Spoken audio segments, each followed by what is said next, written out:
Frau Merkel, Sie seien erschrocken und entsetzt, was an menschlichem Leid durch die Bombenangriffe entstanden ist. Das haben Sie angesichts der russischen Luftangriffe auf Aleppo gesagt.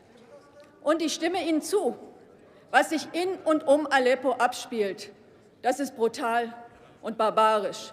Die Luftangriffe, die Kämpfe und das Blutvergießen, das muss endlich gestoppt werden, ganz klar und so schnell wie möglich. Aber wir finden es schon erstaunlich. Wir finden es schon erstaunlich, dass Ihr Entsetzen über die Gräuel und die Barbarei von Kriegen sich nur dann Bahn bricht, wenn russische Maschinen ihre Bomben abladen. Glauben Sie wirklich, dass das Sterben unter amerikanischen, britischen oder französischen Bomben mit Unterstützung deutscher Tornados weniger leidvoll ist?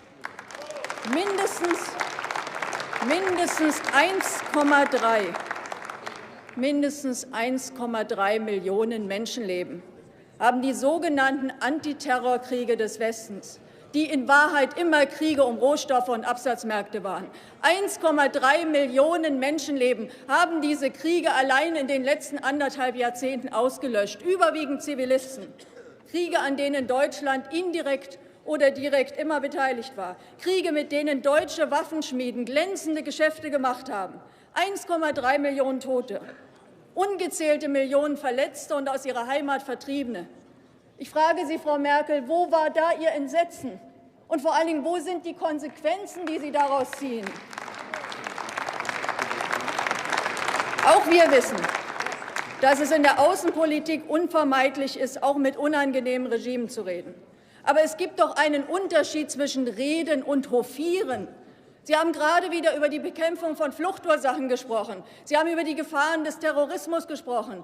Und da wählen Sie als Ihren bevorzugten Partner zur Lösung der Flüchtlingskrise ausgerechnet den Terrorpaten Erdogan, der mit seiner blutigen Politik gegen die Kurden im eigenen Land und mit seiner Unterstützung von islamistischen Terrorbanden in Syrien geradezu eine personifizierte Fluchtursache ist.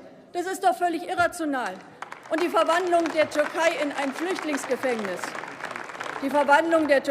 Flüchtlingsgefängnis, unter Oberaufseher Erdogan, der Europa grenzenlos erpressen kann, weil er immer den Schlüssel zu diesem Gefängnis in der Tasche behält, das ist doch keine Lösung, das ist doch eine moralische Bankrotterklärung.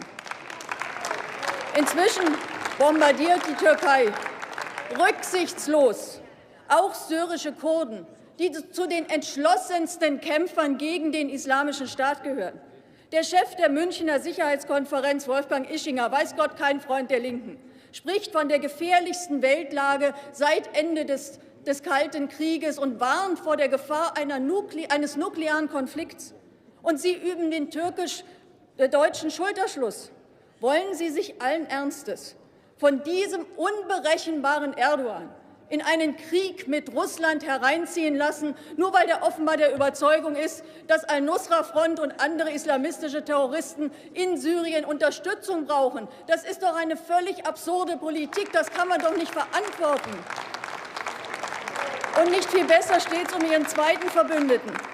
Nicht viel besser steht es um Ihren zweiten Verbündeten, die saudische Kopfabdiktatur, bei der Herr Steinmeier auf Festivals auftritt und für die Herr Gabriel unverdrossen Waffenexporte genehmigt, obwohl die Saudis Menschenrechte mit Füßen treten, obwohl sie in Jemen einen Krieg angezettelt haben und in Syrien ebenfalls islamistische Verbrecherbanden hochrüsten und finanzieren. Wer in Syrien wirklich einen Waffenstillstand will, der muss doch endlich sämtliche Terrorbanden von Waffen abschneiden. Und Länder, die diese Terroristen unterstützen, die gehören nicht umworben und hofiert, sondern die gehören unter Druck gesetzt. Und das Erste, was wir doch machen müssen, wenn Sie die Flüchtlingszahlen wirklich reduzieren wollen, dann fordern wir Sie auf.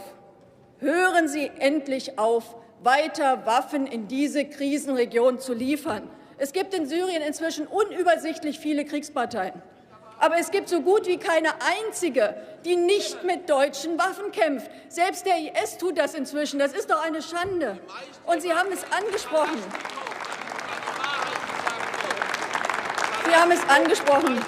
Natürlich auch die Situation in den Flüchtlingscamps muss dringend verbessert werden. Und wir hoffen sehr, dass die Zusagen, die dort gemacht wurden, auch tatsächlich eingehalten sind.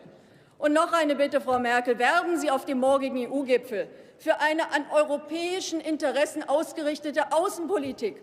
Und es gehört zu den europäischen Interessen, mit Russland wieder ein gutes Verhältnis zu haben und nicht eine immer weiter eskalierende Konfrontation.